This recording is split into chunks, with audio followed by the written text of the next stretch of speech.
السلام علیکم ورحمت الله وبرکاته. زما د لرو برګرانو پښتنو ورونو بچو خویندو لونو زه محمد یوسف بونریس تاسو په خدمت کې حاضر یم. نن درته د غنی خان د پټې محبوبې په سرنامه باندې چې کوم نظم دی په هغې خبرې کول غواړم. دا نظم د غنی خان د لټون په کتاب کې په 8مه صفحه باندې موجود دی او وړاندې نظم اورو بیا دا معلومو او د معلومولو کوشش کوم چې د غنی خان پټه محبوبه څوک ده. غنی خان وایي ای چې ستا د سوي زړه نه د غمونو وینې څاڅي، زه دا اور وجلی نشم، زه دا غم خپلولی نشم، ستا افسوس ته کتی نشم، ستا ارمان ته کتی نشم. ګوره څه وکم جانانه ستا جهان ته کتی نشم، ای زما سوي محبوب، ای زما غمګین ګلابه لږ خو وګوره دلبره بې له تا ژوندون مې ګران دی. عجیبه زمونږ لاره نوی سال دی نه فراق دی، دا هم بس دی چې ستا حسن ما ته خوږ د کل جهان دی. دې دنیا کې ډېرې مینې په زرګونو دي روانې، خو زمونږ هم د پښتو او هم د مینې امتحان دی. ګرانه ګرانه دا دنیا د هره سای اور دی اور، خو ای زما د ګلو لختې ستا عزت په ما ډېر ګران دی. پرېږده چې ستی شم، خدای خبر چا دی جوړ کړی، پکې اور دی هم ګلونه عجیبه غوندې طوفان دی. ته زما د زړګي نور یې کوي اور او ته زما د زړګي نور یې کوي اور که ګلستان، که ورکېږم که شرمېږم، ته زما ښکلی جانان. زما عزتمندو د غنی خان د دې نظم سرنامه د پټه محبوبه، او هر چا ته پته ده چې د غنی خان په کلام کې چې کله د محبوبې، د دلبرې، د دلربا، د جانان او د یار د دې ذکر راشي، نو غنی خان په دغه ځای کې الله ته مخاطب دی، ځکه چې د غنی خان محبوب، محبوبه، دلربا، لیلا او جانان دا صرف او صرف الله دی. غنی خان ورته ولې پټه محبوبه وایي؟ هر چا ته پته ده چې د غنی خان محبوبه څوک دی؟ الله دی. خو بیا ورته هم غنی خان پټه محبوبه لیکي. دا پټه محبوبه ورته ځکه وایي، مقصد دا نه چې خلکو ته پته نشته زما د محبوبې چې زما محبوبه څوک ده، خلکو ته پته ده. خو زما محبوبه هغه داسې محبوبه ده چې د سر په سترګو په نظر نه راځي. زمونږ د سر دا سترګې چې دي په دې باندې موږ ته نه ښکارېږي، نو ځکه ورته غنی خان پټه وایي. د دې سر د سترګو نه پناه دی الله سبحانه وتعالی. نور د زړه سترګې نه او روح چې کله د دې وجود نه وځي، نو د الله سبحانه وتعالی د انواراتو مشاهده کولی شي. لکه ادراک د الله د لوی او د ذات هیڅوک نشي کولی، د انواراتو مشاهده کېدی شي. دا چېرته به زه انشاءالله یو خبر بیا وکړم چې عرش مونږ وایو که نه، بیا کرسي ده، نو عرش باندې الله ناست دی او داسې یو ډېر دغه جوړ شوي که نه، د خلقو تصورات جوړ شوي دي. الله ډېر لوی دی، هغه نه په عرش راځي نه په کرسۍ باندې راځي. خو زه چې وایي کوم درته دغه کې راځي که نه په دې سورې آیت کرسۍ کې چې وسع کرسیه السماوات والارض، د الله سبحانه وتعالی یعنی دومره لوی دی چې دغه کرسۍ چې ده هغه د ځمکو او د اسمانونو نه لویه ده. اوس چې کله مونږ وایو نو دې ته متشابهات وایي، لکه زمونږ په زړه کې چې کله مونږ دا واورو نو لفظي معنی ده چې یاره د الله کرسۍ، نو کرسۍ د څه دپاره؟ ناستې دپاره. الله سبحانه وتعالی چونکې د ناستې محتاج نه دی، او دی چې کله د ناستې محتاج شي نو بیا د ناستې دپاره د کرسۍ محتاج شي، نو دوه حاجتونه شو. نو دا لکه دې لفظي معنی دغه ده، خو داسې نه ده. د الله سبحانه وتعالی متشابهات هسې مثالونه یې ورکړي دي. نو الله سبحانه وتعالی په کرسۍ نه کیني، نه کرسۍ کې دومره توان شته چې الله سنبال کړي. او بیا الله فرمایي په سوره سجده کې چې الله الذي خلق السماوات والارض في 6 ايام ثم استوى على العرش. الله سبحانه وتعالی هغه ذات ته چې ځمکې اسمانونه په 6 ورځو کې جوړ کړل او بیا په عرش باندې جل و افروز شو، یعنی کېناستو. نو کرسۍ د ناستې دپاره ده. بیا عرش په موږ وایو چې تخت دی، لکه عرش څه ته وایي؟ تخت ته وایي که نه، د بادشاه تخت ته. نو تخت باندې بادشاهان کینی. الله سبحانه وتعالی آیا داسې ذات دی چې دی په عرش کینی؟ او عرش چې دا ډېر بره دی، دا د کائناتو نه ډېر بره دی، د اسمانونو نه ډېر بره دی. او په جنتونو کې به رڼا د عرش شي، نو ځکه جنت کې به شپه نه راځي، هغې به همیشه همیشه دپاره رڼا به وي، ځکه د عرش نه انوارات ځي. نو د عرش باندې الله کینی د ډیرو د عوامو یعنی د عامیانو بلکې د یو ډله د علماو داسې ده چې هغه وایي چې بالکل الله سبحانه وتعالی نعوذ بالله په عرش باندې به ناست یا په کرسۍ باندې ناست. اوس کرسۍ او عرش څه شی دی؟ کرسۍ مفسرین لیکي چې کرسي چې ده کرسي دا د عرش نه وړه ده. عرش لوی دی او دا د عرش نه وړه ده خو د هغې باوجود دا د ځمکو او د اسمانونو نه ډېره لویه ده. نو دې یو مقصد خدای چې د الله سبحانه وتعالی طاقت او د قبضه په اسمانونو د هر څه نه په هر څه باندې الله حاوي دی او طاقت یې بې حسابه دی. خو د کرسۍ او د عرش ولې دی چې مونږ ویله عرش دی او عرش چې دی اتو فرشتو د هغې خپې نیولي دي. نو ذهن کې دا راځي په تصور کې چې الله په هغې ناست دی او نعوذ بالله د عرش فرشتو نیولی دی او فرشتو له الله دومره طاقت ورکړی دی چې یاره عرش یې موچت کړی او الله پې ناست دی نو هغه یې موچت کړی دی. دا خبرې نو زما عزتمندو عارفان چې دی هغوی وایي د تاسو ته وایم د دې سره متعلق نه ده خو بهرحال تاسو ته وایم چې ستاسو په علم کې دا خبره کینی د عرش او د کرسۍ مثال په هغې عالم کې لکه دا دنیا ده که نه دا یو عالم دی او موږ چې مړه شو یا د دې ځمکه اسمانونو نه بره یو بل عالم دی.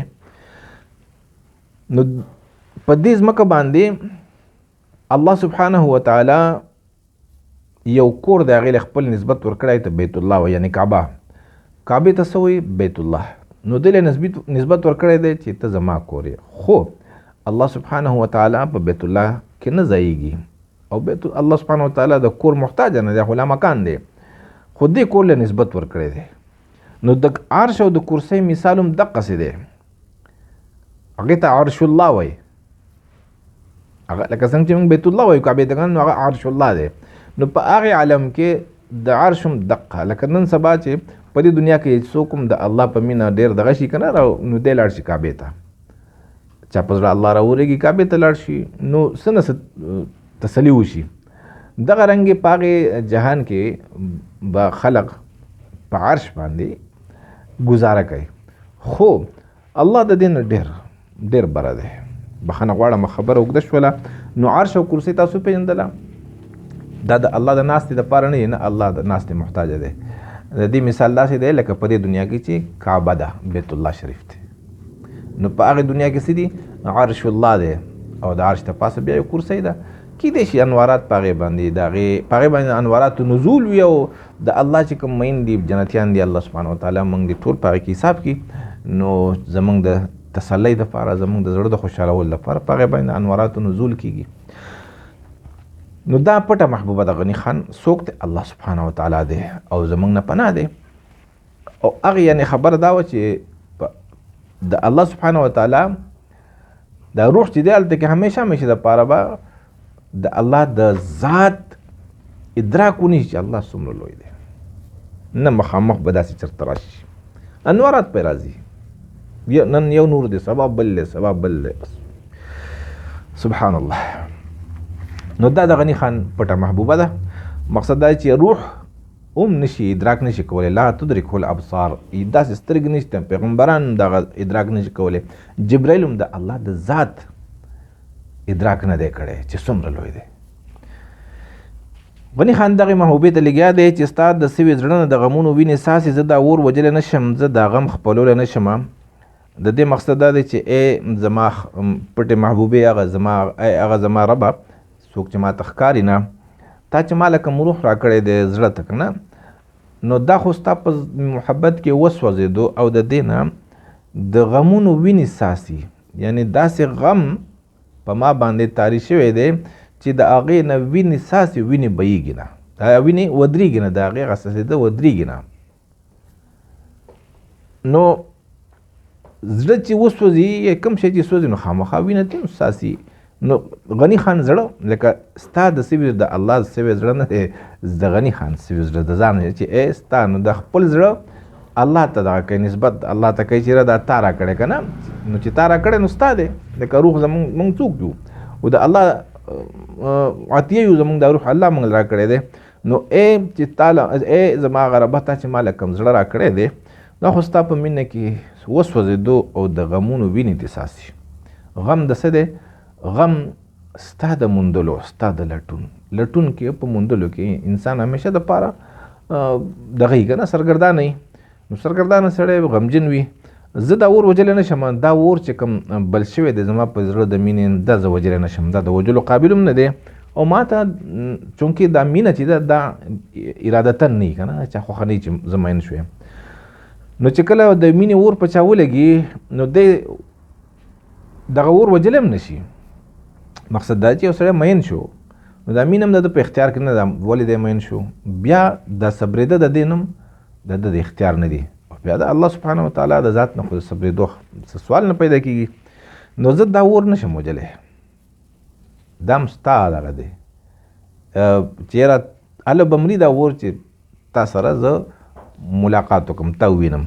زه دا غم خپلولی نه شم. او دا کم غم چې دی ستا د فراق کم غم دی، نو دا هم زه د خپلول نه شم چې ټول عمر مې دا غم خپلي او بس همیشه دپاره بس په دې غم کې. نو غم څوک خپلی نه بلکې غم خلق دفن کوي. نو غم چې دی د اوس د یو عاشق غم هغسې هغه د معشوقي فراق او خادي د هغه څه ده موندل، د خپل محبوب موندل.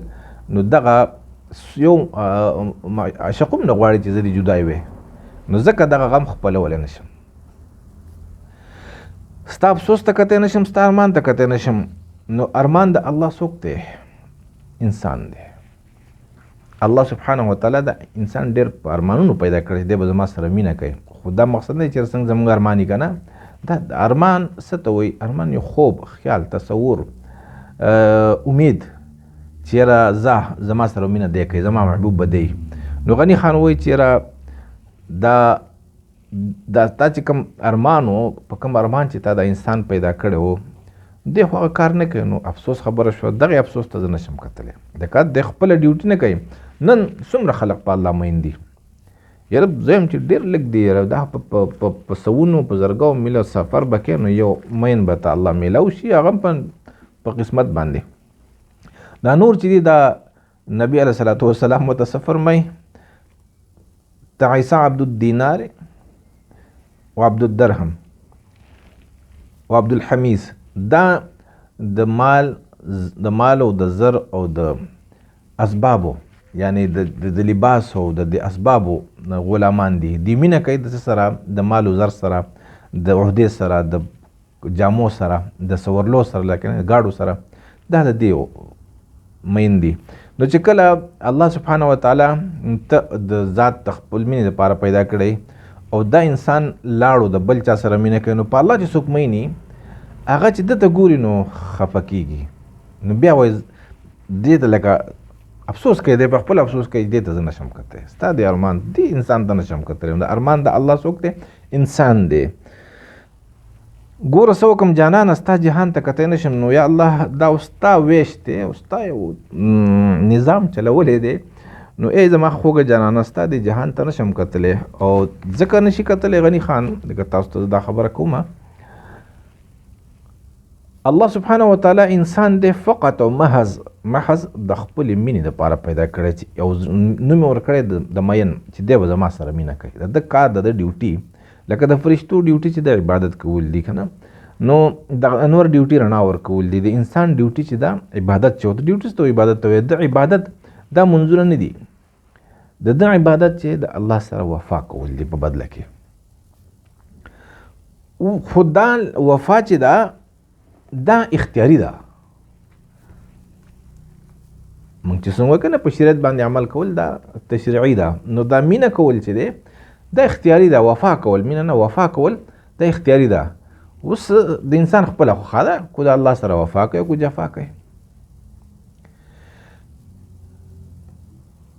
ځکه چې دې دنیا کې چې الله سبحانه وتعالی د انسان ایښی دی، نو دا یې ټیک ته خپلې مینې نه رالیږلی. انسان پیدا د الله د مینې دپاره دی. او ډېر داسې خلک دی چې الله سبحانه الله سره مینه کوي په هر وخت کې، خو الله ته په زبردستۍ مینه نه غواړي. لکه څنګه چې موږ ته قانون تکویني وایو که نه، تکوین قانون په ده باندې دلته کې لاګو نه دی، بلکې د باندې د شریعت قانون لاګو دی چې ها اختیار ستا دی، ما سره مینه کوي کو د بل چا سره مینه کوي، ستا خپله خوښه ده. هلته بیا کتل شي دلته کې ستا نه هېڅ تپوس نشته دی.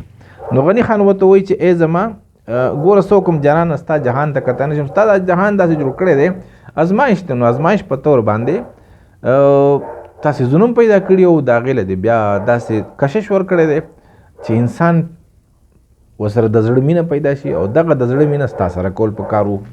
نو دې جهان ته زه نشم کتلی لکه دا د جهان هغه ستم دی چې په انسان باندې کوي.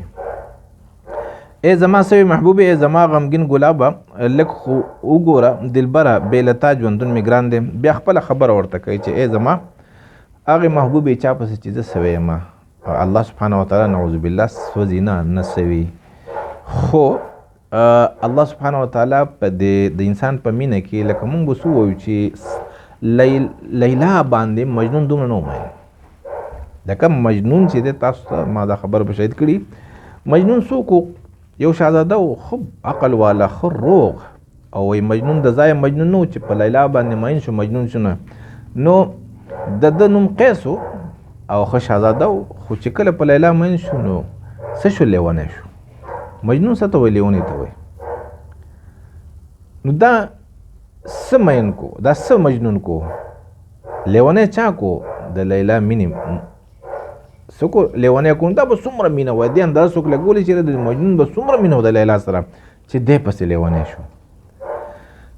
د دقې لکه الله سبحانه وتعالی په دې خپل بنده باندې د دغې مجنون نوم ډېر زیات مین دی.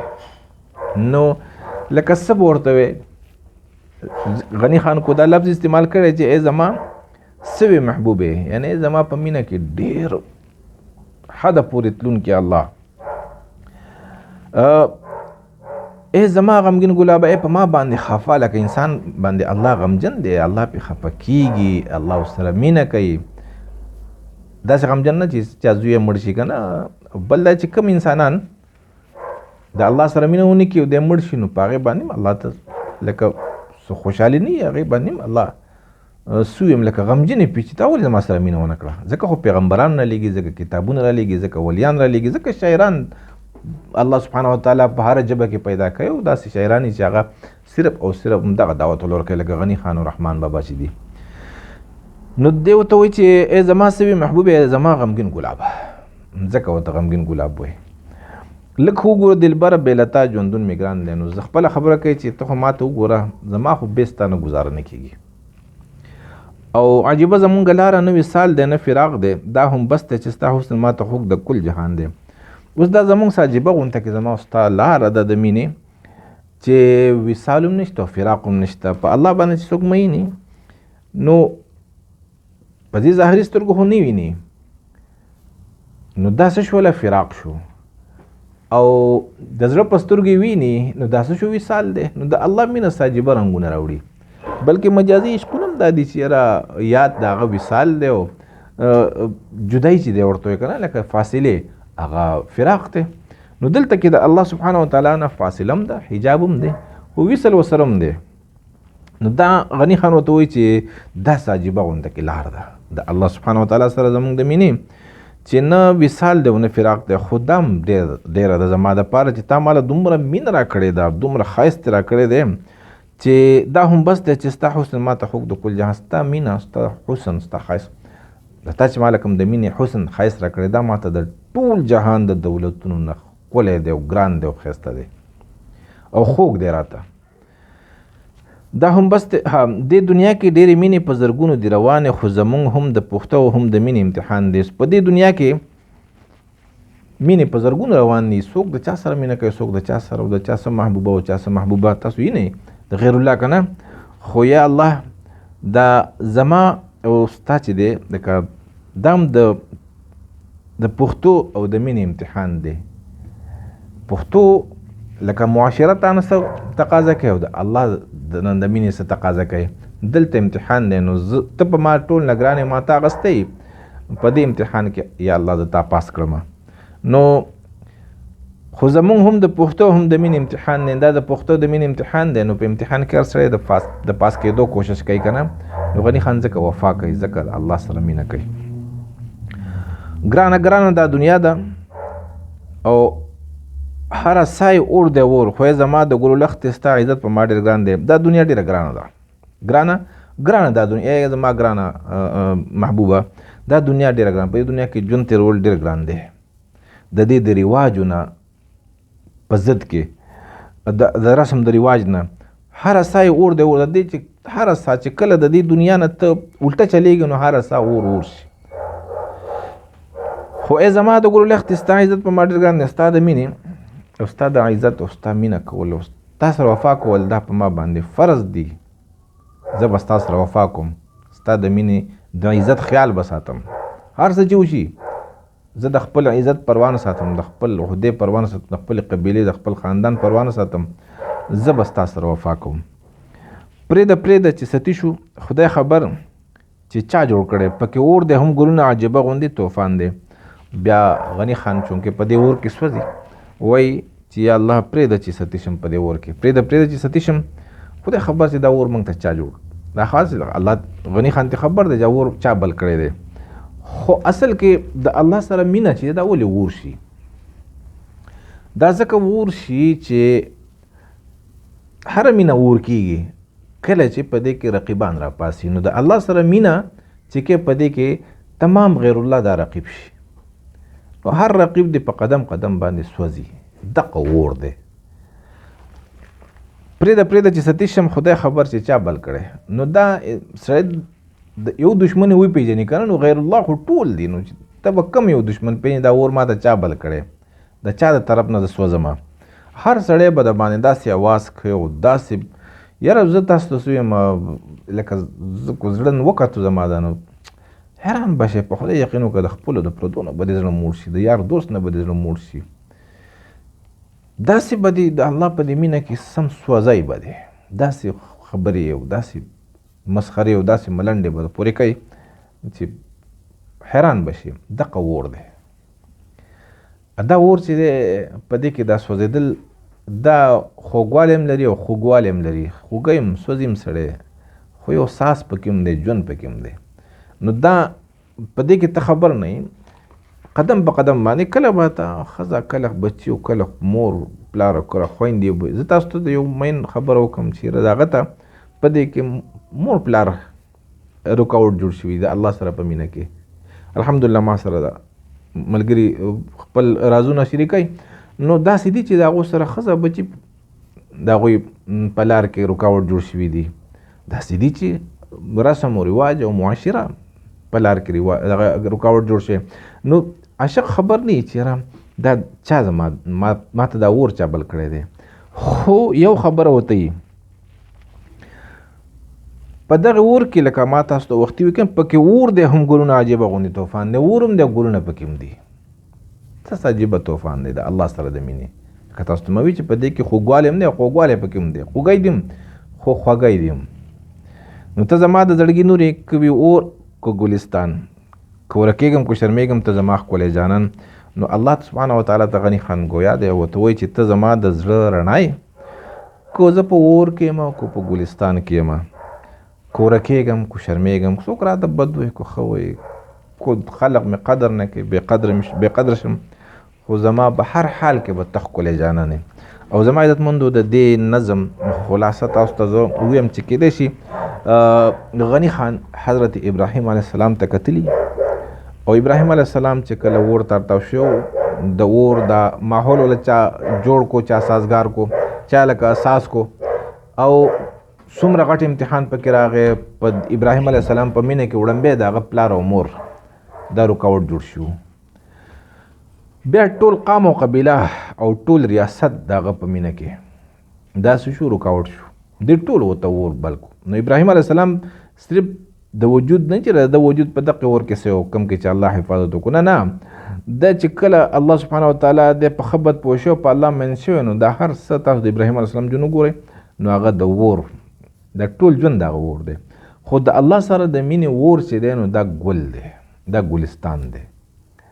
او صرف انسان دا دغه وکړي نیت وکړي چې الله که هر څه زه به ستا سره مینه کوم، هر څه چې که خلق بد ګڼي او که ښه ګڼي زما مینه ستا سره، زه به تا خوشحالوم.